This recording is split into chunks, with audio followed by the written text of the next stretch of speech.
आज जिस मूवी को मैं एक्सप्लेन करने जा रहा हूँ उसका नाम है प्रॉक्सिमिटी।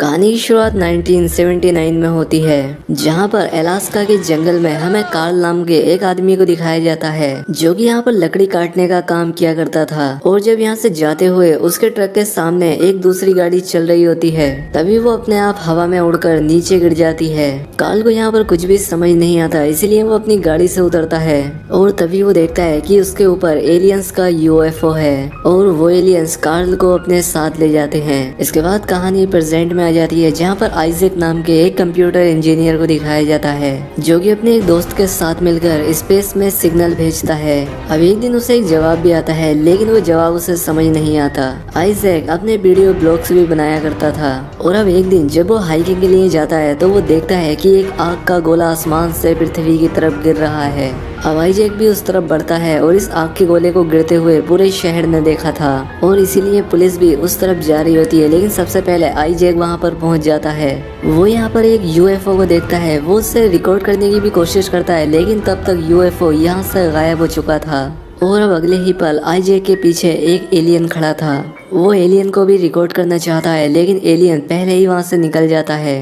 अब आइजैक इससे डर जाता है और वहाँ से भागने लगता है, जिसके बाद हमें दिखाया जाता है कि आइजैक की आँख 3 दिन के बाद खुलती है। यानी कि 3 दिनों तक वो कहाँ था, उसके साथ क्या हुआ, उसे कुछ नहीं पता। उसके हाथ में चोट के भी निशान थे। आइजैक को कुछ समझ नहीं आता कि उसके साथ हुआ क्या है। और अब आइजैक अपने कैमरे को देखता है जो कि उसी के पास पड़ा था। वो रिकॉर्डेड फुटेज में चेक करता है कि किसी चीज ने उसे आसमान की तरफ खींचा था। वो समझ जाता है कि उसे यूएफओ के अंदर खींचा गया था, यानी कि एलियंस ने उसे किडनैप कर लिया था। और अब इसीलिए वो अगले दिन डॉक्टर के पास जाता है और उसके हाथों में जो चोट के निशान थे वो उसे डॉक्टर को दिखाता है।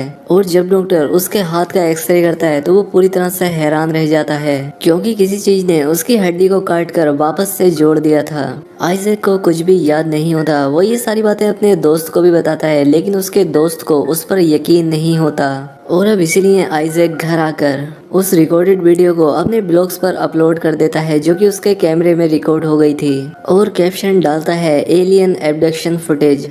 अब बहुत ही जल्दी ये वीडियो पूरी दुनिया में वायरल हो जाती है, जिसके बाद न्यूज़ चैनल वाले आइजैक को अपने न्यूज़ चैनल पर बुलाते हैं ताकि वो उसका इंटरव्यू ले सकें। और जब वो आइजैक से सवाल पूछ रहे होते हैं तो आइजैक एक जगह पर अटक जाता है, वो सवाल का जवाब ही नहीं दे पाता, जिससे सभी को लगने लगता है कि आइजैक झूठ बोल रहा है। जिसके बाद इंटरव्यू खत्म कर दिया जाता है। इस बात से आइजैक भी परेशान होता है और अब इसीलिए वो घर आने के बाद अपने उसी वीडियो के नीचे कमेंट को पढ़ना शुरू कर देता है। दरअसल वो ये देखना चाहता था कि इस तरह की घटना किसी और के साथ भी हुई है या नहीं। और वो यहाँ पर एक लड़की का कमेंट पाता है जिसके साथ वही सब हुआ था जो कि आइजैक के साथ हुआ है। इसलिए आइजैक उसे मैसेज करता है और एक रेस्टोरेंट में मिलने के लिए बुलाता है। वहाँ पर वो लड़की पहुँच जाती है जिसका नाम सारा होता है। और अब इसके बाद ये दोनों यूएफओ के बारे में डिस्कस करना शुरू कर देते हैं। आइजैक उसे बताता है कि हिस्ट्री में कई सारी ऐसी घटनाएं हो चुकी हैं जिसके रिकॉर्ड आज भी हिस्ट्री में दर्ज हैं। सारा उसे बताती है कि आज से कई साल पहले 1979 में कार्ल नाम के एक आदमी को यूएफओ ने किडनैप कर लिया था, और जब वो मिला तो उसका लाइट डिटेक्टर टेस्ट भी किया गया जिसमें वो पास भी हो गया था। लेकिन अब किसी को पता नहीं कि कार्ल है कहाँ, क्योंकि इसके बाद वो गायब हो गया था। अब इसके बाद आइजैक सारा को अपना नंबर देता है और उससे कहता है कि अगर तुम्हें कोई भी इन्फॉर्मेशन मिले तो तुम मुझे कांटेक्ट करना। अगले दिन आइजैक के पास एक राइटर आता है। वो उससे कहता है कि मुझे तुम्हारी कहानी पर पूरा यकीन है और मैं इस पर एक किताब लिखना चाहता हूँ। हालांकि आइजैक इस राइटर की बातों में ज्यादा इंटरेस्टेड नहीं था, फिर भी वो अगले दिन उसके ऑफिस में जाता है, जहाँ पर राइटर उससे कहता है कि ये दुनिया तुम्हें झूठा समझती है और अगर तुम्हें अपने आप को सच्चा साबित करना है तो तुम्हें लाइट डिटेक्टर टेस्ट को पास करना होगा। अब आइजैक भी उसकी बात मान जाता है और जब उसका लाइट डिटेक्टर टेस्ट होता है तो वो उस टेस्ट में पास हो जाता है। अब राइटर को भी यकीन हो जाता है कि आइजैक झूठ नहीं बोल रहा है। राइटर वहाँ से निकल जाता है और उसके जाने के बाद यहाँ पर 2 काले सूट पहने हुए आदमी आते हैं और ये होते हैं मैन इन ब्लैक, जो कि उन्हीं लोगों की इन्वेस्टिगेशन करते हैं जो कि दावा करते हैं कि उन्होंने एलियंस को देखा है।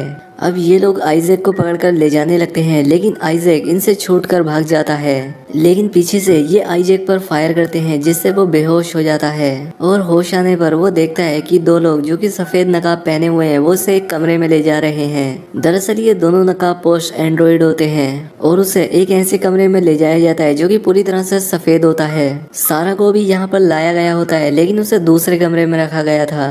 और अब आइजैक के सामने मॉनिटर पर एक आदमी आता है, उससे कई सारे सवाल पूछता है। दरअसल आइजैक और सारा के हाथ में एलियंस ने एक ट्रैकर लगा दिया है जिसके बारे में इन लोगों को पता है। यहाँ पर आइजैक को कार्ल की फोटो भी दिखाई जाती है जिसे कि 1979 में एलियंस ने किडनैप कर लिया था। लेकिन आइजैक इस बारे में कुछ नहीं जानता। वो जानता था कि उन्हें इसी तरह के सवाल पूछे जाएंगे और इनसे बहुत सारी जानकारी मांगी जाएगी और शायद ही इन्हें अब बाहर छोड़ा जाएगा। और अब इसीलिए आइजैक अपने हाथ खोलकर उस रूम में जाता है जहाँ पर सारा है। वो उसे अपने साथ लेकर यहाँ से निकलने की कोशिश करता है। एंड्रॉइड उन्हें पकड़ने की कोशिश करते हैं लेकिन ये लोग मेन गेट तक पहुंच जाते हैं जो कि पूरी तरह से बंद होता है। लेकिन आइजैक में एक अनोखी शक्ति आ गई थी। वो अपनी दिमाग की पावर से उस गेट को खोल देता है। आइजैक को भी नहीं पता कि उसने ये कैसे किया। खैर अब ये भागते भागते एक जगह पर पहुंच जाते हैं जहाँ पर एक लड़की होती है। आइजैक उससे पूछता है कि क्या तुम्हें ऐसे इंसान के बारे में पता है जिसके पास कंप्यूटर और इंटरनेट हो। दरअसल यहाँ पर कहीं भी इंटरनेट नहीं होता। वो लड़की उसे एक लड़के का नाम पेपर पर लिख कर देती है क्योंकि उसके पास ये दोनों चीजें हैं। अब आइजैक और सारा उस जगह पर पहुंच जाते हैं। दरअसल ये एक हैकर होता है जिसका नाम जेड है और इससे पहले कि ये जेड को कुछ बता पाते एंड्रॉइड इनका पीछा करते हुए यहाँ आ जाते हैं और इसीलिए ये तीनों यहाँ से भाग जाते हैं। रास्ते में जेड इन्हें बताता है कि जिन लोगों ने तुम्हें किडनैप किया था ये यूनाइटेड नेशन की एक सीक्रेट एजेंसी है। मैं इनकी एजेंसी के सीक्रेट सिस्टम को हैक कर चुका हूँ। आइजैक उससे कहता है कि मैं किसी भी तरह से कार्ल तक पहुँचना चाहता हूँ, क्या तुम मुझे उसकी लोकेशन बता सकते हो। जिसके बाद जेड किसी तरह से कार्ल की लोकेशन पता कर लेता है जो कि इस वक्त कनाडा में होता है और ये उसके सर्वर का पता लगाकर उसे वीडियो कॉल करते हैं। आइजैक कार्ल को बताता है कि जो कुछ तुम्हारे साथ हुआ है वो सब मेरे और सारा के साथ भी हुआ है। कई दिनों पहले मैंने स्पेस में सिग्नल भेजे थे जिसके बदले में मुझे एक मैसेज रिसीव हुआ था। लेकिन मुझे उस वक्त लगा था कि शायद ये एक ग्लिच है, लेकिन अब मुझे समझ आ चुका है कि वो सिग्नल मुझे एलियंस ने भेजा था। कार्ल उस सिग्नल को इनसे मांगता है और जब ये लोग उसे वो सिग्नल देते हैं तो कार्ल उस सिग्नल को एक ऑडियो फाइल में कन्वर्ट कर देता है और जब वो उस ऑडियो को सुनता है तो उसे पता लगता है कि आज से ठीक 5 दिन बाद एलियंस एक बार फिर से धरती पर आएंगे।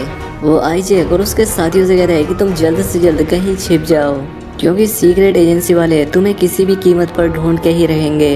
इसके बाद कार्ल कॉल को डिस्कनेक्ट कर देता है और दूसरी तरफ सारा, जेड और आइजैक ये फैसला लेते हैं कि ये लोग कार्ल के पास कनाडा जाएंगे।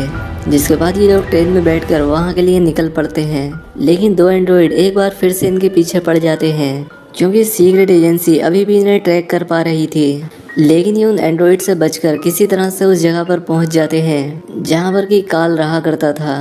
कार्ल इन तीनों के पास आता है और कहता है कि सीक्रेट एजेंसी वाले तुम्हें कभी भी ट्रैक कर सकते हैं क्योंकि जब एलियंस ने तुम लोगों को किडनैप किया था तो उन्होंने तुम्हारे हाथ में एक ट्रैकर डाल दिया था और उस ट्रैकर को सीक्रेट एजेंसी भी ट्रैक कर सकती है और इसलिए कार्ल इनके ट्रैकर को ऑफ कर देता है जिससे कि सीक्रेट एजेंसी इन्हें ढूंढ ना सके। इसके बाद कार्ल इन सभी को अपने केबिन के अंदर लेकर आता है और बताता है कि मैंने भी एलियंस को सिग्नल भेजे थे। हालांकि मुझे रिप्लाई आया था लेकिन वो सिग्नल इतना स्ट्रॉन्ग नहीं था और इसीलिए मैं उनके मैसेज को डिकोड नहीं कर पाया। लेकिन जो मैसेज तुम्हें मिला वो बहुत ज़्यादा स्ट्रॉन्ग था जिससे कि मैं ऑडियो फाइल बना पाया। दरअसल मैंने एक ऐसा सॉफ्टवेयर बनाया है जिससे मैं किसी भी फाइल का ऑडियो बना सकता हूँ और अब हमें पता है कि एक बार फिर से एलियंस बहुत ही जल्द धरती पर आने वाले हैं। खैर अब वो दिन आ जाता है जिस दिन एलियंस को धरती पर आना है। अब 4 बजने में सिर्फ 5 मिनट बाकी थे और अब इन लोगों को केबिन के अंदर से अजीब अजीब आवाज़ें आने लगती हैं। आइजैक केबिन से निकल जाता है और जंगल में एलियंस को ढूंढना शुरू कर देता है और अगले ही पल उसे एहसास होता है कि उसके पीछे कोई है और जब वो पीछे देखता है तो उसके पीछे वही एलियन होता है जिसे वो एक बार पहले भी देख चुका था। वो उस एलियन से पूछता है कि तुम क्या चाहते हो और एक बार फिर से सब कुछ ब्लैक हो जाता है और अब अगले ही सीन में हम देखते हैं कि आइजैक उसी केबिन में होता है जहाँ पर कि उन सबके सामने वो एलियन भी होता है। अब कार्ल ने जो वो सॉफ्टवेयर बनाया होता है जिससे वो किसी भी फाइल या लैंग्वेज को अपनी भाषा में कन्वर्ट कर सकता है, उस डिवाइस की मदद से ही वो उस एलियन से बात करना शुरू करते हैं। ये एलियन से पूछते हैं कि तुम क्या चाहते हो, जिस पर एलियन जवाब देता है कि हम इंसानों की जिंदगी, उनके तौर तरीकों को समझना चाहते हैं। अब इसके बाद एलियन अपना हाथ इन सब की तरफ करता है जिससे कि एक विजन आता है और ये विजन होता है जीसस क्राइस्ट का।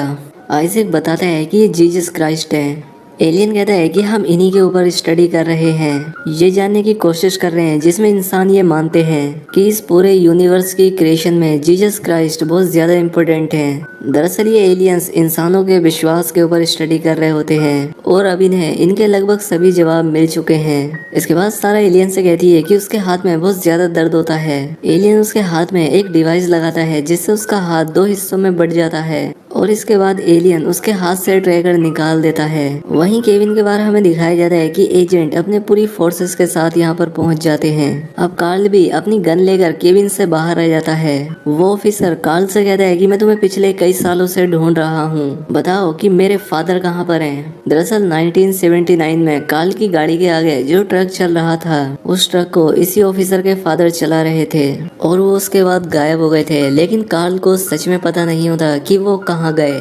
कार्ल उससे कहता है कि मुझे कुछ नहीं पता, लेकिन वो ऑफिसर कहता है कि अगर तुमने सच नहीं बताया तो मैं तुम्हारी जान ले लूंगा।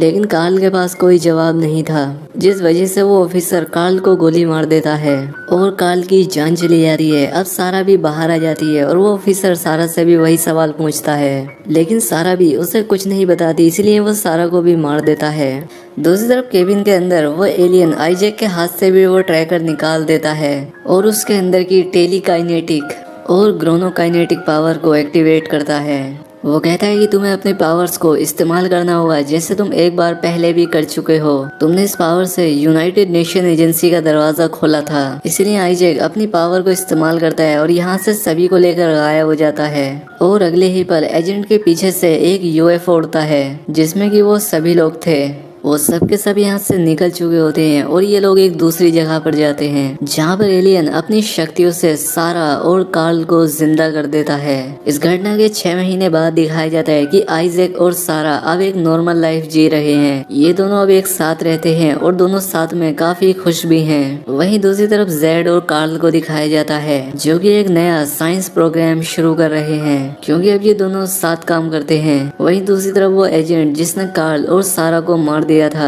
उसे अपनी नौकरी से निकाल दिया जाता है, क्योंकि उसने अपने काम को पूरी जिम्मेदारी के साथ नहीं किया था, क्योंकि उसने इस काम को पर्सनल ले लिया था। दोस्तों वैसे तो ये कहानी एलियंस के बारे में है, लेकिन इसमें हमें इंसानों के विश्वास के बारे में भी दिखाया गया है। तो दोस्तों उम्मीद करता हूँ कि आपको एक्सप्लेनेशन पसंद आई होगी। अगर वीडियो अच्छी लगी हो तो कॉमेंट करके जरूर बताएं। मिलते हैं हमारी अगली वीडियो में।